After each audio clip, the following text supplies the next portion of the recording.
Hi, my name is Cassie Castorina. Um, and this is my presentation of social emotional development. My first slide, my second slide,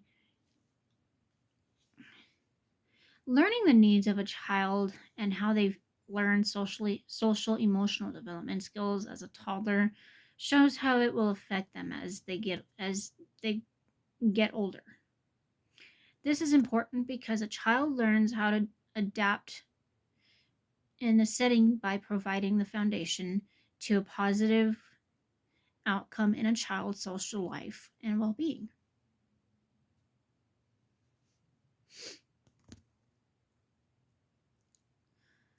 Uh,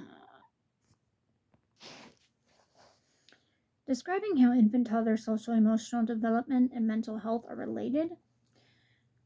Social emotional development and mental health are related due to how it provides a positive emotional foundation for the child's health and future development.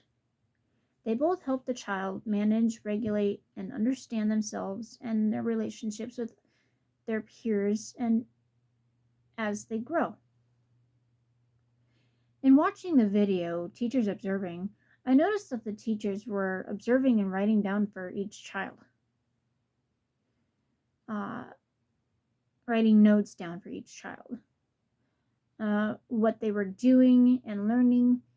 These children are toddlers and showed skills of their age group, such as putting 2 to 3 colors in a row with Legos, how a baby was learning to grip the rattler more and more, using hand-eye coordination, and a child using more gestures when listening to the teacher ask questions and being gentle with other children and objects.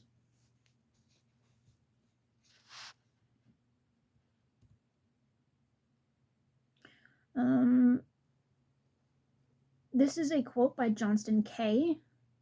This was back in the 2000s. Social emotional development provides the foundation for how we feel about ourselves and how we experience others. This foundation begins the day we are born and continues to develop throughout our lifespan. Oh, excuse me, sorry.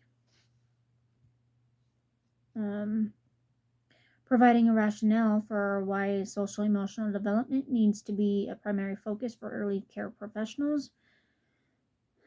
Social development is learning and developing skills that a child will need to understand themselves and interact with others. It helps build social connections with teachers and other children they interact which impacts positive relationships with other people the children will interact with outside and at home. Social emotional development provides the way for a toddler to learn emotional, social, and cognitive skills to grow and learn to get along and interact with peers as they get older.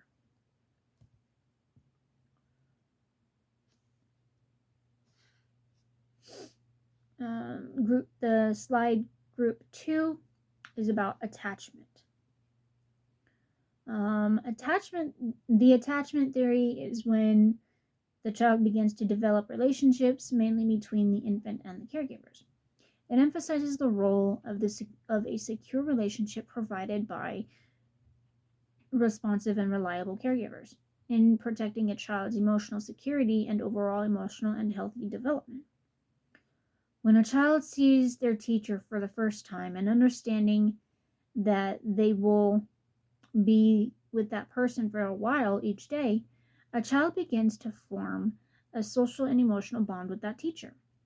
The child sees the teacher as a mentor that will not only teach the child, but protect the child as well.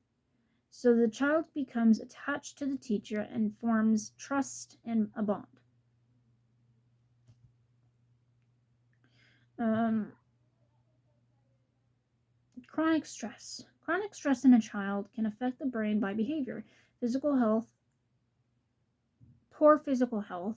The child will not be able to have healthy relations with the teacher or his or her peers, and it could lead to anxiety, in which could lead to toxic stress, well into the adult years if not taken care of. Here's another quote that I found by Greenberg. This was written back in 2023. Stress is inevitable, and childhood is no exception. Everyday stressors may include the first day of school, falling down and getting hurt, catching a bad cold, or having to give a class presentation.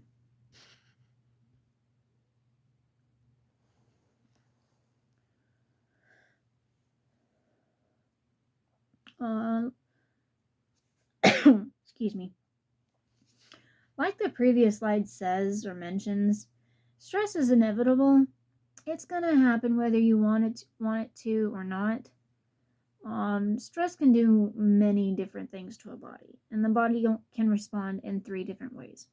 The first way is positive stress, which is the part of development.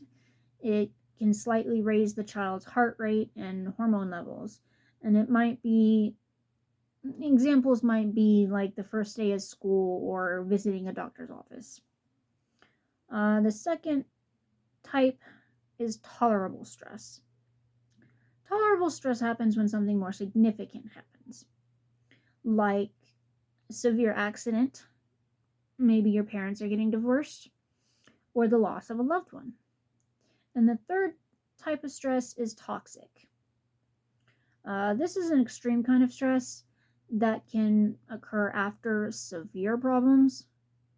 Examples are abuse, neglect, mental illness, and severe poverty.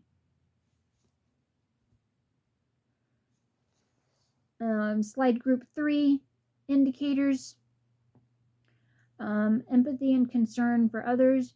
This allows children to feel and understand what and how other children feel while showing them that they care and want to help. For example, a child may want to, soothe or calm another friend who might be crying, or they might want to share their toys with them. Self-regulation. This is what helps children with their decision-making skills. It helps children with managing their emotions and understanding themselves and who they are with their behaviors. This also helps children to be able to calm themselves down when they're upset and following rules. And the third one, positive relationships. This allows children to form and maintain relationships with peers and adults. This also allows children to learn how to take turns, engage in cooperative play, and sharing and communicating effectively. I chose these three indicators in the previous slide because without these, children won't and can't learn how to deal with their emotions. Without these social emotional indicators, children will have academic struggles, behavioral issues, poor mental health, and so on. Children need these indicators to be able to communicate not only with other children, but with adults and teachers too. Children need a positive role model in their lives and a safe environment for learning.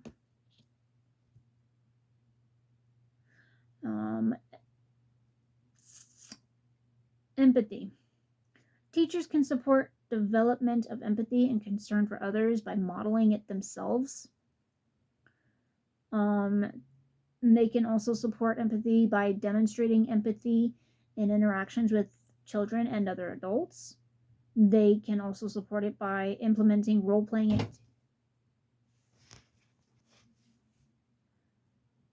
role-playing activities can help children understand different perspectives and viewpoints. Teachers can also support empathy by teaching children active listening skills. Role-playing activities may include like pretend or like playing in the kitchen, pretending they are like in a car, or that they have a baby to take care of, or helping their mom and dad, or playing like mom and dad, or taking care of animals. I have seen that a lot of times at my job. Um, Three strategies of early care professional and providing a secure base in a group care setting. One is consistent and responsive caregiving. Two is building a safe and secure environment. And three, fostering strong relationships. Consistent and responsive caregiving includes being attuned to an individual's needs, offering consistent routines and predictable schedules, and providing warm and responsive interactions. Uh, Building a safe and secure environment includes creating a predictable and organized space, establishing clear and consistent rules and expectations, and offering a variety of stimulating activities. And then fostering strong relationships include building positive and trusting relationships, providing opportunities for individual attention, and encouraging positive and social interaction.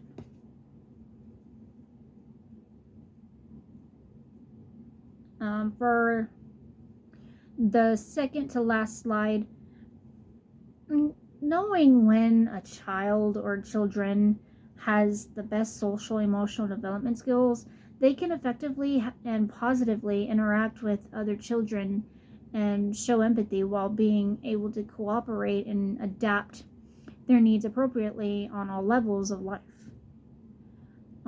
This developmental stage of life starts at a toddler's age and continues throughout life. If none of this is being met, then the child will not benefit the positive outcomes from the positive outcomes and have a negative outcome in life, leading to chronic stress and anxiety.